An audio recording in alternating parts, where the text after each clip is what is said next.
지금부터 2021년 9월 19일 주일 새벽 예배를 시작하겠습니다. 사도신경으로 우리의 신앙을 고백하겠습니다. 전능하사 천지를 만드신 하나님 아버지를 내가 믿사오며 그 외아들 우리 주 예수 그리스도를 믿사오니 이는 성령으로 잉태하사 동정녀 마리아에게 나시고 본디오 빌라도에게 고난을 받으사 십자가에 못 박혀 죽으시고 장사한 지 사흘 만에 죽은 자 가운데서 다시 살아나시며 하늘에 오르사 전능하신 하나님 우편에 앉아 계시다가 저리로서 산자와 죽은 자를 심판하러 오시리라. 성령을 믿사오며 거룩한 공예와 성도가 서로 교통하는 것과 죄를 사하여 주시는 것과 몸이 다시 사는 것과 영원히 사는 것을 믿사옵나이다. 아멘. 찬송가 279장 인내하신 구세주여 함께 찬양하겠습니다. 찬송가 279장입니다. 인내하신 구세주여 내가 비오니 죄인호라 하실 때에 날 부르소서. 주여 주여 내가 비오니 죄인호라 하실 때에 날 부르소서. 자비하신 보좌 앞에 꿇어 엎드려 자복하고 회개하니 믿음 주소서. 주여 주여 내가 비오니 죄인호라 하실 때에 날 부르소서. 주의 공로 의지하여 주께 가오니 상한 마음을 고치시고 구원하소서. 주여 주여 내가 비오니 죄인호라 하실 때에 날 부르소서. 만복 근원 우리 주여 위로하소서. 우리 주와 같으시니 어디 있을까. 주여 주여 내가 비오니 죄인호라 하실 때에 날 부르소서. 아멘. 오늘 우리에게 주시는 하나님의 말씀은 사사기 21장 1절부터 15절까지 말씀입니다. 제가 가진 성경으로는 구약성경 399면입니다. 사사기 21장 1절부터 15절까지의 말씀을 저와 여러분이 한 절씩 교독하겠습니다. 이스라엘 사람들이 미스바에서 맹세하여 이르기를 우리 중에 누구든지 딸을 베냐민 사람에게 아내로 주지 아니하리라 하였더라. 백성이 베델에 이르러 거기서 저녁까지 하나님 앞에 앉아서 큰 소리로 울며 이르되 이스라엘의 하나님 여호와여 어찌하여 이스라엘에 이런 일이 생겨서 오늘 이스라엘 중에 한 지파가 없어지게 하시나이까 하더니 이튿날에 백성이 일찍이 일어나 거기에 한 제단을 쌓고 번제와 화목제를 드렸더라. 이스라엘 자손이 이르되 이스라엘 온 지파 중에 총회와 함께하여 여호와 앞에 올라오지 아니한 자가 누구냐 하니 이는 그들이 크게 맹세하기를 미스바에 와서 여호와 앞에 이르지 아니하는 자는 반드시 죽일 것이라 하였음이라. 이스라엘 자손이 그들의 형제 베냐민을 위하여 뉘우쳐 이르되 오늘 이스라엘 중에 한 지파가 끊어졌도다. 그 남은 자들에게 우리가 어떻게 하면 아내를 얻게 하리요? 우리가 전에 여호와로 맹세하여 우리의 딸을 그들의 아내로 주지 아니하리라 하였도다. 또 이르되 이스라엘 지파 중 미스바에 올라와서 여호와께 이르지 아니한 자가 누구냐 하고 본즉 야베스 길르앗에서는 한 사람도 진영에 이르러 총회에 참여하지 아니하였으니 백성을 계수할 때에 야베스 길르앗 주민이 하나도 거기 없음을 보았음이라. 회중이 큰 용사 12,000명을 그리로 보내며 그들에게 명령하여 이르되 가서 야베스 길르앗 주민과 부녀와 어린아이를 칼날로 치라. 너희가 행할 일은 모든 남자 및 남자와 잔 여자를 진멸하여 바칠 것이니라 하였더라. 그들이 야베스 길르앗 주민 중에서 젊은 처녀 400명을 얻었으니 이는 아직 남자와 동침한 일이 없어 남자를 알지 못하는 자라. 그들을 실로 진영으로 데려오니 이곳은 가나안 땅이더라.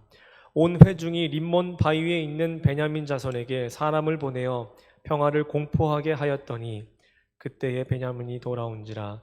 이에 이스라엘 사람이 야베스 길르앗 여자들 중에서 살려둔 여자들을 그들에게 주었으나 아직도 부족하므로 15절 함께 읽겠습니다. 백성들이 베냐민을 위하여 뉘우쳤으니 이는 여호와께서 이스라엘 지파들 중에 한 지파가 빠지게 하셨음이었더라. 아멘.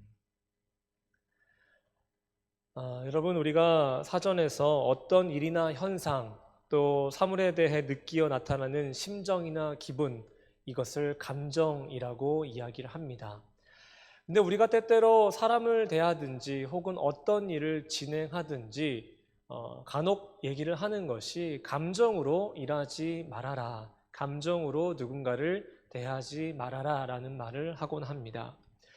지난 목요일쯤에 제가 유튜브 영상을 통해서 본 것이 있습니다. 우리 이제는 국가대표 은퇴를 선언한 여자 배구 김연경 선수에 관련된 그런 영상이었는데요. 지난 도쿄올림픽 때 우리 여자 배구팀이 큰 감동을 우리에게 주지 않았습니까? 그런데 이 영상은 그 뒤에 동료 선수들과 함께 모여서 그때의 어떤 감동들, 그때 있었던 일들을 풀어내는 그런 뒷이야기와 같은 그런 영상이었습니다. 계속된 그런 시합의 이야기들을 하던 중에 그런 말을 김연경 선수가 했습니다. 극적인 승리를 거뒀던 그 일본전을 마쳤을 때에 모든 선수들이 상당히 들떠 있었다고 합니다. 여러분, 한일전의 성격을 아시죠? 지면은 굉장히 선수들이 화가 나 있는 표정을 또 볼 수 있고, 우리나라 국민들도 어떻게 다른 나라 말고는 다른 나라보다 일본만큼은 꼭 이겨야 된다, 뭐 이런 말들을 하는 걸 볼 수가 있는데, 어쨌든 간에 그 일본전에 대해서 극적인 승리를 거두고 난 다음에 이 선수들이 굉장히 들떠있는 기분으로 기쁨을 만끽하고 있었다고 합니다. 이 김연경 선수도 마찬가지로 그 기쁨에 취한 채 선수들과 함께 막 좋아하다가 문득 든 생각이, 아직 우리에게 남은 경기가 있는데 지금부터 이렇게 마음이 들떠 있으면 이 다음 경기, 혹 우리가 마음이 좀 교만해져서 상대를 얕잡아 보거나 혹은 하지 않아도 될 그런 실수들을 많이 할 수 있겠다라는 그런 생각이 들었는지 선수들을 이제 좀 다독이면서 우리가 너무 들떠있지 말고 다시 새롭게 마음을 잡고 다음 경기를 준비하자, 우리의 감정을 잘 조절해내자, 뭐 이런 말을 했다는 그런 영상이었습니다. 여러분, 좋은 일을 앞두고서도, 좋은 일을 경험했고 또 다른 일을 앞두고서도 이 들뜬 마음 때문에 어떤 이런 실수가 일어난 거나 혹은 교만함으로 다음 경기를 또 보기 좋게 패해버리는 그런 일들이 있는데, 그 감정 조절을 못해서 말이죠. 한번 상황을 바꿔서 생각해 보십시오. 처음부터 분노의 감정으로 어떤 일을 시작하고 분노로서 그 과정을 지나가고 한다면 그 결과는 어떠하겠습니까? 여러분, 감정이라는 것, 사람들과의 그 관계성에서 이 감정이라는 것은 하나의 변수가 되지 않습니까? 이 감정 때문에 일이 좋게 흘러갈 때도 있고, 아니면 이 감정이 너무나도 한쪽으로 확 치우쳐서서 오히려 안 좋은 쪽으로 흘러가는 것을 보게 되는데, 그래서 그런지 어떤 블로그에는 이 감정에 대해서 이렇게 기록하고 있었습니다. 이 순간순간의 대화 속에서 혹은 일을 진행해 나가는 과정 속에서 그 사람이 유능한 사람이 되기 위해서는 이 감정보다는 논리와 이성을 가지고 있어야 한다라고 말했습니다.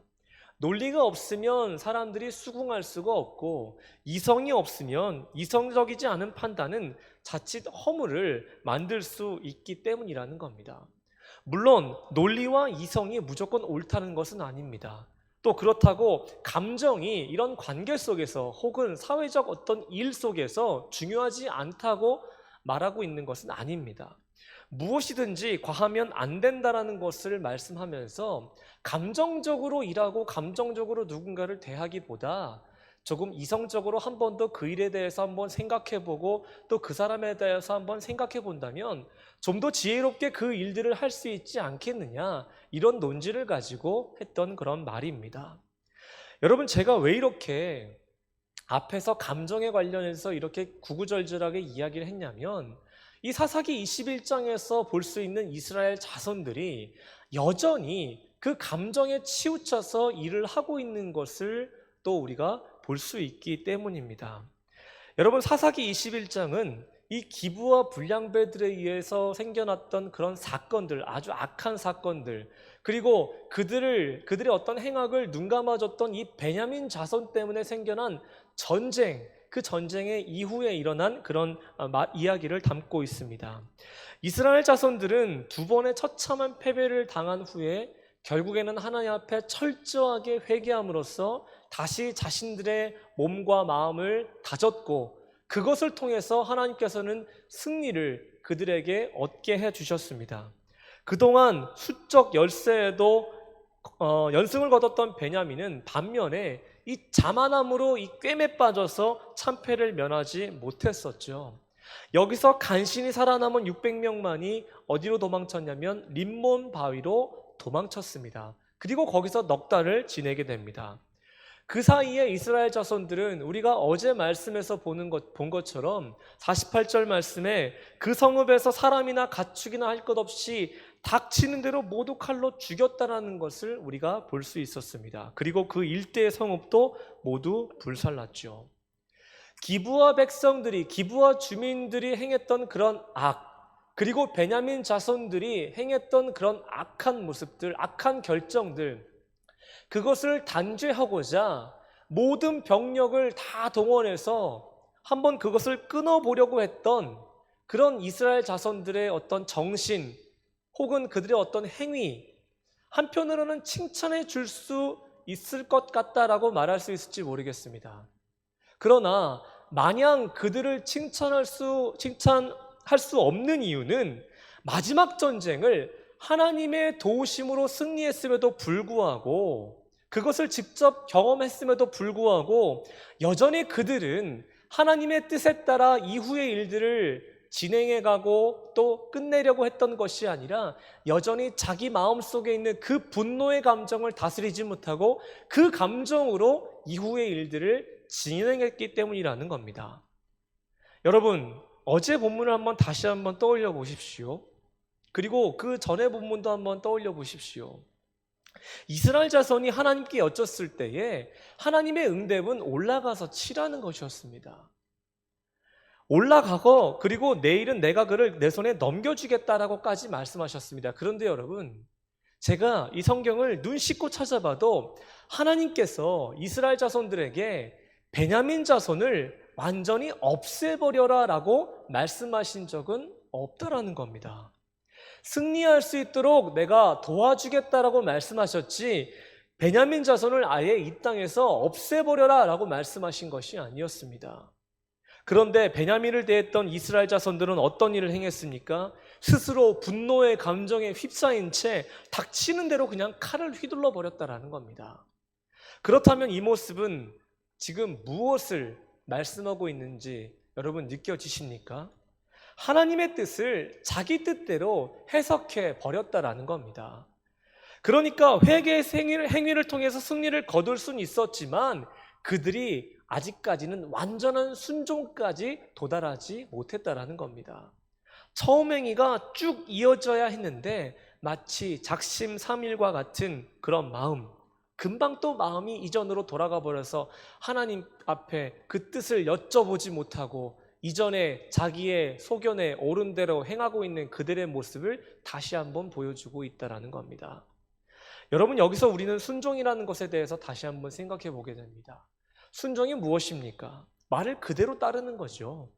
나에게 전해진 말에 내 생각과 판단을 첨가해서 그 말을 가감한 뒤에 그 다음에 행동으로 옮기는 것이 아니라 처음 나에게 전해진 말을 정확하게 듣고 그 말씀 그대로 행동하는 것이 바로 순종이라는 겁니다. 여러분, 과거 예능 프로그램이나 아니면 우리 교회 수련회 같은 데 가면 참 많이 했던 그런 프로그램이 있습니다. 게임이 있습니다. 그것이 뭐냐면 맨 앞에 있는 사람이 주어진 제시어를 몸으로 표현하는 겁니다. 그런데 이 나머지 뒤에 서 있는 사람들은 이 제시어를 볼 수가 없습니다. 그래서 제시어를 본 사람이 그 주어진 제시어에 맞게 다음 사람에게 손으로 등을 쳐서 그 사람이 돌게 만든 다음에 그 몸으로 그것을 표현하는 겁니다. 이것이 잘 또 맞추는 그런 팀이 있는가 하면 단 한 문제도 맞추지 못하는 팀이 참 많이 있는 것을 볼 수 있습니다. 아니, 어떻게 그대로 그것을 전하는데 그렇게 답을 못 맞출 수 있을까? 한번 보면 꼭 그 과정에서 문제가 생기는 것을 보게 됩니다.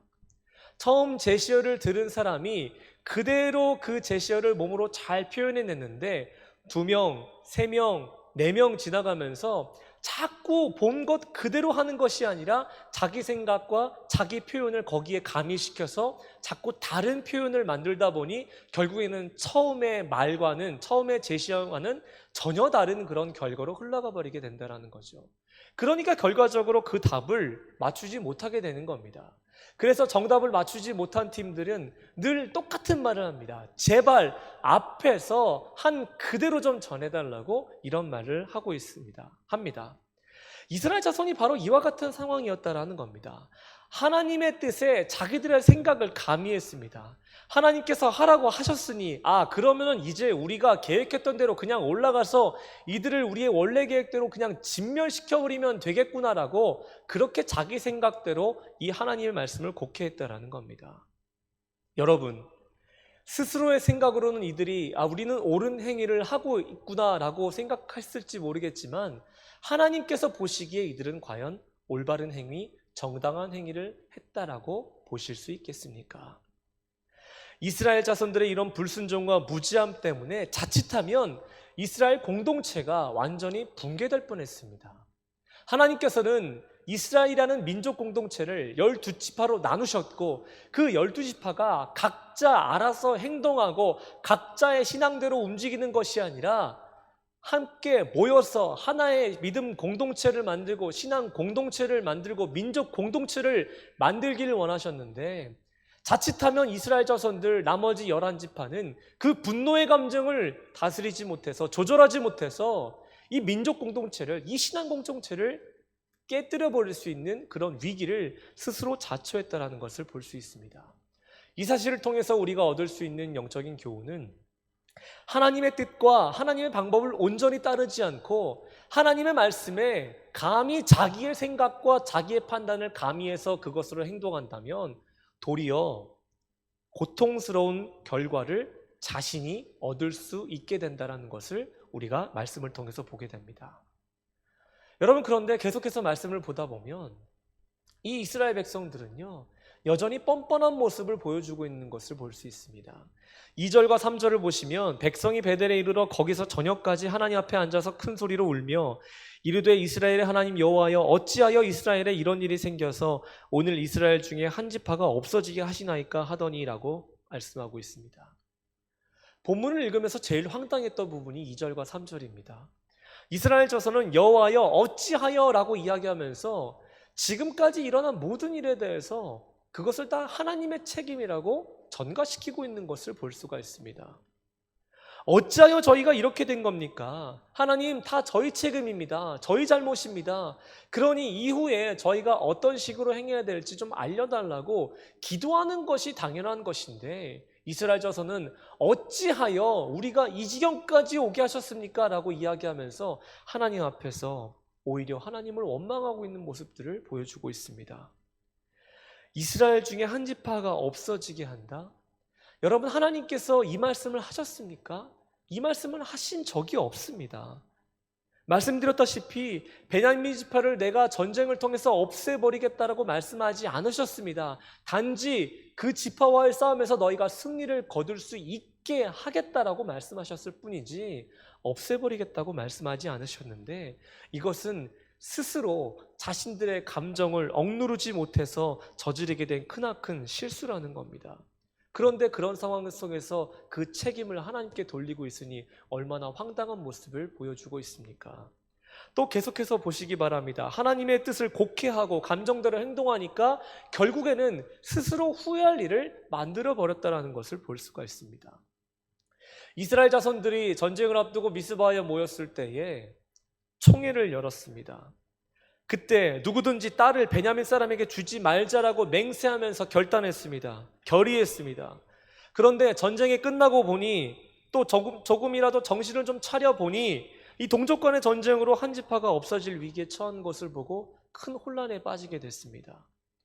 베냐민 지파를 다시 살려야 될 것 같은데 남은 600명을 혼인시켜야 하는데 이거 어떻게 해야 되지? 무슨 수를 써서 이 지파를 다시 회복시켜야 하지? 이런 큰 혼란스러움에 빠졌던 것 같습니다. 이미 미스마에서 맹세한 것이 있기 때문에 자기 딸을 주지는 못하겠고 맹세를 어기자니 이것은 하나님 앞에서 죄를 저지른 것과 마찬가지인 것이기 때문에 도리어 자기가 목숨을 잃게 되는 그런 일이 올 수도 있기에 이렇게도 못하고 저렇게도 못하고 큰 딜레마에 스스로 빠져버린 것을 볼 수가 있습니다.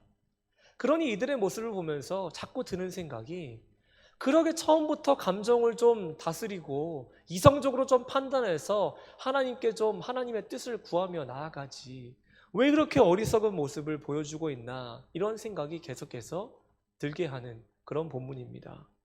결국 스스로 후회할 일을 만들어낸 이스라엘 자손들 어떻게 그 난관을 헤쳐나갈까 한번 봤더니 계속해서 안타까운 모습만 보여주고 있습니다. 또 다른 참극만 만들어냈습니다. 8절부터 12절까지의 말씀에서 보는 것처럼 미스바 총회에 모이지 않았던 사람들이 누구냐? 그 사람들을 찾기 시작합니다. 그랬더니 야베스 길앗 사람들이 모이지 않았다는 것을 찾아냈습니다. 그랬다고 한다면 그냥 참석을 안 했구나, 그냥 여기서만 그치면 될 것을 그들을 학살해버리자, 그리고 그들을 진멸시킨 후에 젊은 여자 400명을 취하자, 그리고 그들을 베냐민 자손에게 보내서 그들을 혼인시키자, 이런 또 다른 참극을 계속해서 벌이고 있는 것을 보게 됩니다. 여러분, 이 판단과 결정이 옳다고 생각하십니까? 자신들의 실수를 만회하기 위해서 대책을 세웠다는 것이 또 다른 전쟁을 일으키는 것입니다. 전쟁을 일으켜서 필요한 사람들을 얻는다?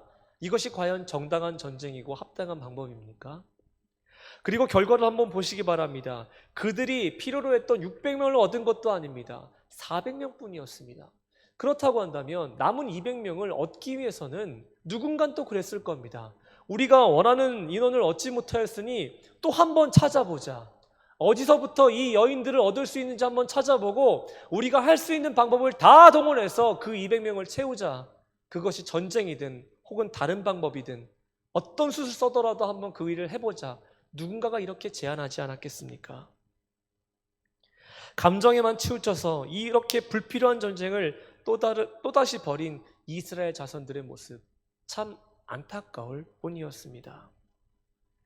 전쟁 후에도 이들의 아쉬운 모습, 이들의 안타까운 모습은 계속해서 이어지는 것을 볼 수 있습니다. 이스라엘 자손은 베냐민 사람에게 사람을 보내서 평화를 공포하게 했죠. 그러나 여러분 생각해 보십시오. 이것이 과연 진정한 평화라고 할 수 있겠습니까? 이것을 진정으로 평화를 구축했다라고 말할 수가 있겠습니까? 사람이 하나님의 뜻에 따라 평화를 만들어가고 세워간 것이 아니라 사람 스스로 결정하고 생각해서 이 땅 가운데 평화를 공포하면 우리 민족이 다시금 회복되어지고 우리 민족 가운데 이제는 전쟁이 사라지고 평화가 있게 될 것이다라는 그런 생각에 사로잡혀서 사람 스스로 결정한 것인데 이것을 과연 진정한 평화라고 이야기할 수 있겠으며 진정한 평화 구축이라고 말할 수 있느냐 말입니다.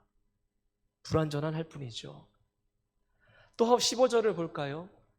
15절 보시면 이스라엘 자손이 베냐민을 위해 뉘우쳤다고 이야기합니다. 그러나 저는 이 이스라엘 자손들의 이 뉘우침이 진정한 뉘우침이 아니라고 생각합니다. 왜 그러냐면 그 다음 구절에서 볼 수가 있기 때문입니다. 이는 여호와께서 이스라엘 지파들 중에 한 지파가 빠지게 하셨음이었더라 라고 말씀하고 있기 때문입니다. 또 만약에 이들이 진정으로 하나님 앞에 회개하며 베냐민 지파와의 싸움에 대해서 뉘우침을 가지고 있었다고 한다면 사사기 21장의 맨 마지막 구절은 그들이 자기의 소견에 오른 대로 행하였더라라는 이 말씀은 기록되지 않았을 것이라는 생각이 있기 때문입니다. 여전히 여호와께 책임을 전가하며 스스로 슬퍼하며 후회하고 있는, 아니 어쩌면 후회하지 않고 그냥 슬퍼만 하고 있는 그런 이스라엘 자손의 모습을 볼 수 있다는 겁니다. 이처럼 오늘 본문은 사람이 감정대로 판단하고 감정대로 행동할 때 어떤 부작용이 연쇄적으로 일어나는지 아주 잘 보여주는 그런 말씀이라고 할 수가 있습니다. 그러나 좀 더 깊이 들여다보면 결국 또 이렇게까지 갈 수밖에 없었던 것은 역시 사사기 시대에 전반적으로 걸쳐 있는 그런 시대 사상, 시대적 풍조, 자기 소견에 옳은 대로 행하였더라. 하나님의 말씀에 무지했고 그 말씀이 삶에 녹아들지 않았기 때문에 이와 같은 일들이 계속해서 일어날 수밖에 없었다라는 겁니다. 내 감정, 내 판단이 앞서면 내가 원하는 결과를 얻지 못합니다. 오히려 실수가 많아지고 그러다 보면 불필요하게 힘을 써야 하는 일도 계속해서 있게 되는 겁니다. 그러나 내 감정, 내 판단보다 분명한 기준이 되는 그 하나님의 말씀, 또 그 말씀 속에서 들려주신 하나님의 음성, 그리고 깨닫게 하시는 그 하나님의 은혜가 앞선다면 후회할 일은 절대 만들어지지 않습니다. 그러므로 사랑하는 성도 여러분, 말씀에 근거하지 않은 종교적 열심으로 사는 것이 아니라 하나님의 말씀을 우리 삶의 중심에 두고 그 말씀을 통해서 우리에게 들려주시는 그 하나님의 음성과 그리고 깨닫게 하시는 그 은혜에 따라 사는 그런 참된 성도가 되시기를 주님의 이름으로 축원합니다. 기도하겠습니다. 하나님 아버지, 하나님께서는 이 땅에 하나님 나라의 건설과 완성을 위해서 우리를 부르셨습니다. 그런데 우리는 때때로 우리의 감정을 이기지 못해서, 우리의 감정을 조절하지 못해서 이 감정대로 감히 하나님의 그 일을 행하는 경우를 참 많이 보게 됩니다. 하나님, 오늘 말씀을 통해서 우리가 어떤 일을 행할 때에 감정이 앞서게 되면 어떤 부작용들이, 어떤 좋지 않은 일들이 연쇄적으로 일어나는지를 보게 되었습니다. 그리고 참 후회할 만한 일들이 참 많이 일어나는 것들도 우리가 보게 되었습니다.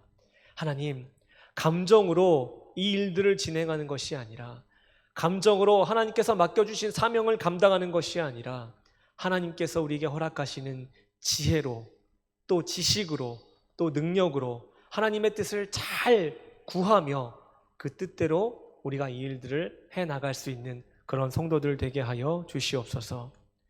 오늘 주일입니다. 저희가 하나님 앞에 예배하며 나아갈 때에 하나님, 하늘의 문을 여시고 하늘의 충만한 은혜를 부어주셔서 우리가 예배 안에서 먼저 그 은혜를 누리고 그리고 한 주간도 받은 은혜를 가지고 참 힘있게 살아갈 수 있는, 또 기쁘게 살아갈 수 있는, 감사하며 살아갈 수 있는 오늘 한 날이 되게 하여 주시옵소서. 모든 것 감사드리며 우리 주 예수 그리스도의 이름으로 기도합니다. 아멘. 우리 주기도문으로 예배를 마치겠습니다. 하늘에 계신 우리 아버지여, 이름이 거룩히 여김을 받으시오며 나라가 임하시오며 뜻이 하늘에서 이루어진 것 같이 땅에서도 이루어지이다. 오늘 우리에게 일용할 양식을 주시옵고 우리가 우리에게 죄 지은 자를 사하여 준 것 같이 우리 죄를 사하여 주시옵고 우리를 시험에 들게 하지 마시옵고 다만 악에서 구하시옵소서. 나라와 권세와 영광이 아버지께 영원히 있사옵나이다. 아멘. 여러분, 오늘 말씀을 함께 기억하시며 또 오늘 주일입니다. 예배와 한국교회를 위해서 기도하는 날인데요. 하나님께서 우리의 삶에 또 예배를 통해서 또 이 교회 안에 하나님의 은혜를 충만하게 부어달라고 우리 간절한 마음으로 주님의 이름을 한번 부르짖고 함께 기도하며 나아가겠습니다. 주여, 하나님 아버지, 하나님 아버지, 하나님 아버지, 하나님 아버지, 하나님 아버지, 아버지 감사합니다. 아버지 하나님, 우리가 오늘 말씀에서 봤던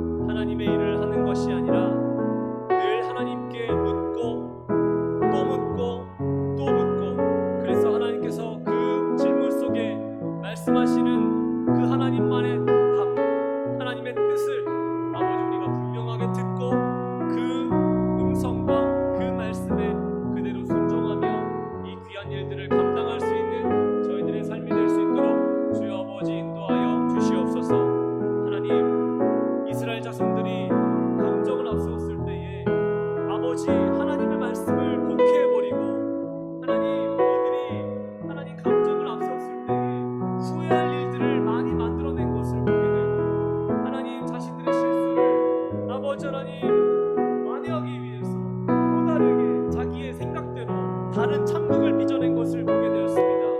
하나님 아버지, 우리가 이와 같은 어리석은 모습이 우리 삶 가운데 나타나지 않도록 우리는 하나님 앞에 늘 기도하며 하나님의 말씀대로 살아갈 수 있는 그런 자녀들 될 수 있도록 주여 아버지 인도하여 주시옵소서.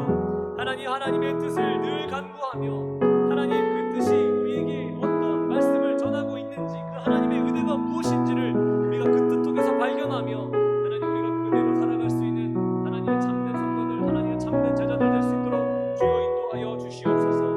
하나님 아버지, 늘 하나님의 사랑으로 아버지 품고 나아갈 수 있도록 주님 도와주시고 하나님 주시는 하나님의 은혜를 아버지 우리 마음속에 새기고 아버지 그렇게 살아갈 수 있도록 주님 도와주셔서 아버지 하나님 이 모든 순간순간마다 늘 하나님을 바라며 늘 하나님만 의지하며 살아갈 수 있도록 주여 아버지 인도하여 주시옵소서. 하나님 특별히 예배와 한국교회를 위해서 아버지 기도합니다. 하나님 이 예배가 코로나 시기에 아버지 참 많은 어려움을 겪고 있습니다. 하나님 자주 예배 문이 닫혀도 아버지 성도들의 마음이 아버지 교인들의 마음이 예배로부터 하나님으로부터 멀어지게 생겼다라고 아버지 하나님 이야기하는 성도들이 참 많습니다. 그 답답한 마음들, 그 안타까운